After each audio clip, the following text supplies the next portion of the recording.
So the radar is sweeping around very quiet here in southwest Florida, and it continues to be that way for the next couple of afternoons. So we've got to get out there and enjoy this beautiful weather. We're going to be just a touch above our average, hitting 84 this afternoon. And rainfall, well, our chances won't go up until it looks like Friday of next week. And boy, do we need it, because each day we go without rain, our rainfall deficits continue to grow for the year. Almost 3 inches for Fort Myers, a little over 2 now for Naples, and the fire danger index with the very low humidity from that north wind has continued to become a little worse for southwest Florida. Lee County has been very high for the last several days, but now Collier, Charlotte, Sarasota County up to high, with Glades, Hendry, and DeSoto still at moderate. And each day we go here throughout the early parts of the work week, as we crank the heat up into the upper 80s, near 90 by Wednesday, it's something we're going to have to monitor. The drought index continues to show the southwestern part of the state one of the driest. We just haven't had a lot of rainfall,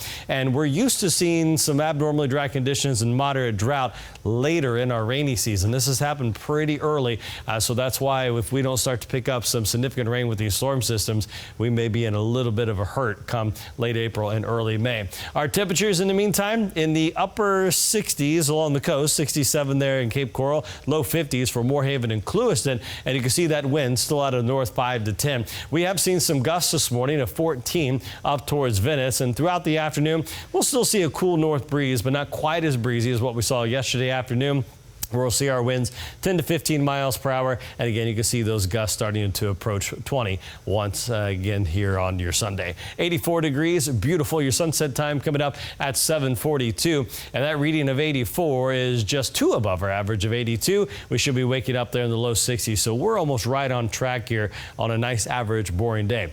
We set a record in 2020. This was back during the early parts of lockdown, where we hit 94 degrees on this date. 44 the record low back in 2013. So the setup was pretty simple. Area high pressure is the only feature we've got on the map, and with the north breeze here today, we're very quiet. I'm going to play out the computer model for you, and you can see the circulation around that high. Well, as we go throughout the afternoon, it doesn't budge much, but watch what happens on Sunday. We start to see the center of that swirl right over the Gulf. That's still a pretty quiet weather pattern, but our winds start to come more northeast. That's going to warm us up. As the center of this high pressure ridge centers right here between Tampa and Jacksonville, that puts a east to west wind across the state. That's a very hot weather pattern for us. And so by Tuesday and Wednesday afternoon, upper 80s to near 90 degrees. The humidity will slowly increase as well. In the meantime, if you're heading on the water today, in marine forecast, no advisories. Those winds north 15 knots. Seas have come down from 3 to 4 to 2 to 3 today, and that UV index still 10 at very high.